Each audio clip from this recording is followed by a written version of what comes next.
حملہ کرنا جائز نہیں. ہمیں کیا معلوم؟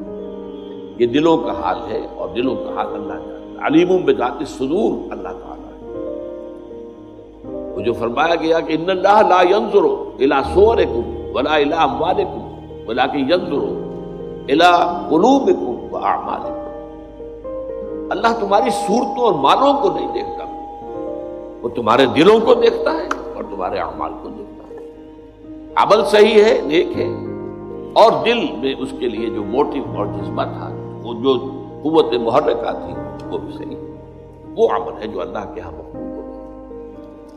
اب اسی کے حوالے سے میں چند حدیثیں کس انتہا تک یہ بات حضور نے پہنچائی ہے.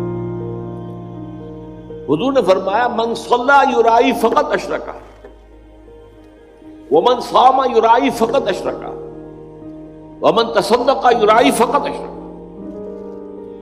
جس نے دکھاوے کے لیے نماز پڑھی اس نے شرک کیا. اب نماز تو بہت بڑا نیکی کا فعل ہے، بہت بڑا نیکی کا فعل ہے. یہ تو ارکان اسلام میں سے رکن اعظم ہے، الصلاۃ عماد الدین. لیکن اس کے پیچھے بھی نیت اگر دکھاوے کی ہے، ریاکاری کی ہے، اپنی دینداری کا اور اپنی تقویٰ کا روب گانٹنا ہے لوگوں کے اوپر، تو پھر یہ شرک ہے. ومن صام یرائی فقط اشرکا، اور جس نے روزہ رکھا دکھاوے کے لیے اس نے شرک کیا. ومن تصدق یرائی فقط اشرکا، اور جس نے صدقہ و خیرات دیا دکھاوے کے لیے، ریاکاری میں، اس نے شرک کیا. اور شرک سے زیادہ بڑا گناہ، گھنامنا گناہ اور کوئی نہیں. 2 مرتبہ سورہ نساء میں یہ آیت آئی ہے، ان اللہ لا یغفر ان یشرک بہ وَيَغْفِرُ مَا دُونَ ذَلِكَ لِمَن یشاء. اللہ تعالیٰ اسے ہرگز نہیں بخشے گا کہ اس کے ساتھ شرک کیا جائے.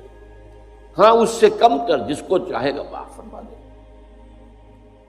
ایک اور حدیث میں اس سے بھی زیادہ باریک بات کہی گئی. شرک خفی یہ ہے کہ اگر کوئی شخص نماز پڑھ رہا ہو اور اسے یہ محسوس ہو کہ کوئی اسے دیکھ رہا ہے تو وہ سجدہ لمبا کر دے. یہ شرک خفی ہے. ایک شرک جلی ہوتا ہے جو نظر آ رہا ہے شرک ہو رہا ہے، بت کو سجدہ کیا جا رہا ہے، قبر کو سجدہ کیا جا رہا ہے، شرک جلی.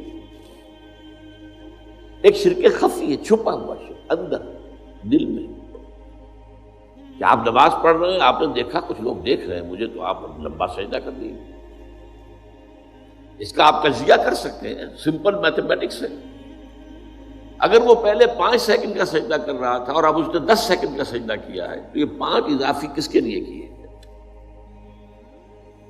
5 تو ہو گئے اللہ کے لیے، پہلے وہ کر رہا تھا، لیکن یہ 5 جو اضافی منٹ لگے ہیں یہ کس کے لیے؟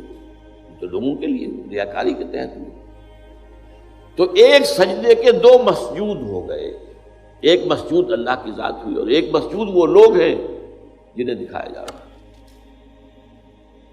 اس میں حضور صلی اللہ علیہ وسلم کی دعوت سے اور تربیت سے جس حد تک باریک بینی آ گئی تھی صحابہ کرام میں، اس کی مثال جو ہے وہ حضرت علی رضی اللہ تعالیٰ عنہ کا ایک واقعہ ہے. عین جنگ میں ایک شخص سے دو بدو مقابلہ ہوا اور حضرت علی رضی اللہ تعالیٰ عنہ نے اس کافر کو، مشرک کو زیر کر لیا، اس کے سینے پر سوار ہو گئے. اب خنجر بھونکنے والے تھے کہ اس نے نیچے پڑے ہوئے بھی منہ پر تھوک دیا حضرت علی رضی اللہ تعالیٰ. اب حضرت علی اسے چھوڑ کر کھڑے ہو گئے. وہ حیران ہوا.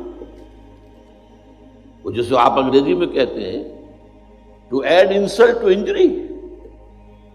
میں نے تو اور توہین کی تھی، ان کی انسلٹ کی، یہ مجھے چھوڑ کر کھڑے ہو گئے، کیوں؟ پوچھا.